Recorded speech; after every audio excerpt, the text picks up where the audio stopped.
नमस्कार बंधू भगिनींनो, आपल्या सगळ्यांचं सहर्ष स्वागत आहे स्वास्तिकम या माझ्या चॅनलवर। आज मी आपल्यासाठी सचित्र भक्ती विजय कथासार यातील पुढील संतांची कथा घेऊन आलेली आहे, तरी आपण सगळ्यांनी श्रवण करावे। अध्याय 44 बहिर्भटाची कथा। पैठण क्षेत्रात बहिर्भट नावाचा एक पंडित राहत असे। तो वेदवेता होता। तो पंडित असला तरी कधी राजाकडे जाऊन त्याने याचना केली नाही। अयचित वृत्ती धारण करून लोकांना वेदादी विद्या शिकवून व नित्याचे ब्रह्मकर्म करून तो राहत असे। तो एक दिवस जेवायला बसला होता। त्यावेळी भाजी अळणी झाली म्हणून तो पत्नीला सहज म्हणाला, काय ग, आज मीठ विसरलीस का? तेव्हा पत्नी त्याला पटकन म्हणाली, तुमच्या वयाला 60 वर्षे झाली तरी अजून जिभेला चवीने खायला हवे, तर आता कशाला हवा हा चोखंदळपणा? ते शब्द त्याला फार लागले। तो तसाच उठला। त्याला अनुताप झाला। तो पत्नीला नमस्कार करून म्हणाला, फार उत्तम केलेस माते, मला कृतार्थ केलेस, मी आता निघालो। असे म्हणून विरक्त होऊन तो बाहेर पडला। आपण नुसते वनात जावे तर लोक भीड घालून आपल्याला परत आणतील, त्यापेक्षा स्वजाती सोडून द्यावी, म्हणजे कोणी आपल्याला बोलविणार नाही। आपली निंदा करतील व मग आपल्याला लोकेशपणा मुळीच राहणार नाही। म्हणून आपल्याला मुसलमानच व्हावे असा विचार करून बहिर्भट एका काझीकडे गेला व म्हणाला, मला तुमच्या धर्मात घ्या। असे केले तर त्यात पुण्य आहे, असे तुमच्या धर्मात सांगितले आहे ना। मला तशी काही ऐहिक कामना नाही। तुमचा धर्म म्हणजे ईश्वर प्राप्तीचा एकनिष्ठ असा मार्ग आहे ना, म्हणून मला तुमच्या धर्मात यावेसे वाटते। तेव्हा तू मला यवन करून घे।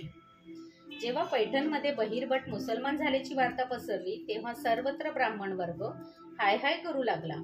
त्याची व त्याच्या पत्नीची निंदा करू लागले, पण त्यावर आता काही उपाय नाही म्हणून मुकाट्याने सर्व गप्प राहिले। बहिर्भटाला असे वाटले होते की यवन धर्म स्वीकारला तर आत्मज्ञान होईल, पण तसा काहीच अनुभव त्याला आला नाही। काही दिवसांनी त्याला कृतकर्माचा पश्चाताप झाला आणि नदी तरी काही ब्राह्मण बसले होते त्यांच्याजवळ जाऊन तो रडू लागला। त्यांनी विचारले, का हो, रडायला का झालं? तुम्ही यवन का झालात? कोणते सद्गुण त्या धर्मात पाहून आम्हाला टाकून दिलेत? तो म्हणाला, माझे कर्मट वाईट म्हणून माझकडून हा अविचार घडला। ईश्वर प्राप्तीच्या हेतूने मी यवन झालो, पण तेथेही काही दिवस घडण्याचे चिन्ह नाही। ब्राह्मण म्हणाले, सत्कर्म करूनच परमगती मिळते। मग त्यांनी त्याला पुन्हा शुद्ध करून स्वधर्मात आणायचा विचार आपसात ठरविला। मग शास्त्रधार पाहून अपरिमित धन खर्च करून व प्रायश्चित देऊन त्यांनी पुन्हा त्याला हिंदू करून घेतले व त्याला म्हटले, आता आपले नियत कर्मच करावे, त्यातूनच तुम्हाला ईश्वर प्राप्ती घडेल। पण यवन लोक या ब्राह्मणांना विचारू लागले, तुम्ही यवनाचा पुन्हा हिंदू करून कसा घेतलात? असे होणे शक्य नाही। चला राजासमोर रुजवात करा। बहिर्भट त्यांना म्हणाला, तुम्ही हिंदूचा यवन तरी कसा केला? मी हिंदू, माझे कान टोचलेले आहेत। ते तर तसेच आहेत। दृष्टी असून कोणी आंधळा होतो का? कान टोचलेले असून मी यवन कसा होणार? मग मोठा वादविवाद झाला। बहिर्भट ब्राह्मणांनाही म्हणाला, तुम्ही प्रायश्चित देऊन मला हिंदू कसे काय केलेत? अहो, माझी सुनता या यवनाने केली की तशीच आहे। माझ्या शरीरावर भस्म व गोमय लावून त्या जागी काही सुधारणा झाली नाही। मग मी कोण, हिंदू की यवन?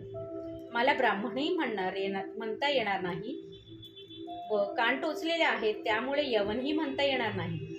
ब्राह्मण व यवन दोन्ही पक्ष निरुत्तर झाले, पण हा बहिर्भट मात्र संशयात सापडला। कोणी ज्ञानी दिसला की तो त्याला सारी कथा सांगे व विचारी, मी कोण, ब्राह्मण की मुसलमान? कोणाला तो नुसतेच विचारी व जर त्यांनी तुम्ही यवन आहात असे म्हटले तर त्याच्यावर रागून तो म्हणे, तुम्हाला माझ्या कानाची भोके दिसतात ना, मग काहीतरीच काय सांगता?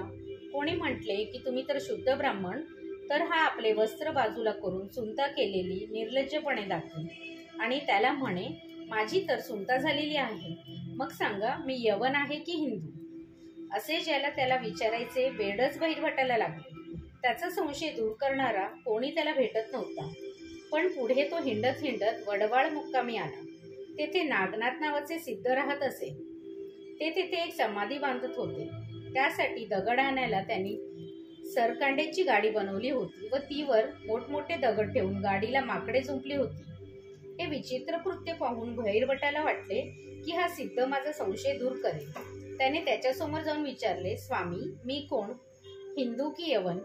तो प्रश्न ऐकताच नागनाथांनी हातातील काठी वाळूवर आपटली तो इकडे बहिर्भटाचा प्राणच गेला. त्याच्या ठिकाणीच मीपणाचे स्फुरण नष्ट झाले. मग स्वामींनी शिष्यांना बोलवून व बहिर्भटाचा देह उकळीत घालून मुसळांनी कुटायला सांगितला. सर्व अस्थिमास कुटून गोळा झाले. ते स्वामींनी हातात धरले व त्याची मूर्ती बनवली. ती अग्नीत टाकली, पण जळली नाही. अग्नी शांत झाला. मग नाथनाथांनी कृपादृष्टीने त्या मूर्तीकडे अवलोकन केले. तेव्हा त्यात चैतन्य संचारले व ब्रह्मस्वरूप ध्यानस्थ असा बहिर्भट पुनर्जन्म पाहून तेजोमय दिसू लागला. स्वामींनी त्याला विचारले, अरे वेड्या बहिर्भटा, आता मला सांग बरे, तू कोण आहेस? बहिर्भट मनाशी म्हणाला, माझा पूर्वीचा देह आता राहिला नाही. आता संशय कसला? मी म्हणजे देह नव्हे, तर नक्की माझा देहच पालटून नवा जन्म देणारा नागनाथ हेच आता माझे गुरु. असा त्याचा विकल्प नष्ट झाला. स्वामींनी त्याच्या डोक्यावर हात ठेवला व त्याला ब्रह्मज्ञानी केले. मग तो पंढरपूरला जाऊन राहिला. पांडुरंगाचे सगुण ब्रह्मरूप त्याच्या मनी ठसले. तो आनंदाने व प्रेमभावाने भरून जाऊन कीर्तनात नाचत असे. त्याने भागवताच्या दशमस्कंदावर उत्तम टीका लिहिली आहे. आणखीन कित्येक हरिभक्तावर पदे त्याने रचली आहेत. ती ऐकून भक्तांचे चित्त संतुष्ट झाले. विठ्ठल विठ्ठल, जय हरी विठ्ठल. श्री विठ्ठल रखमाई पौर्णमस्तु. शुभम भवतु, शुभम भवतु, शुभम भवतु.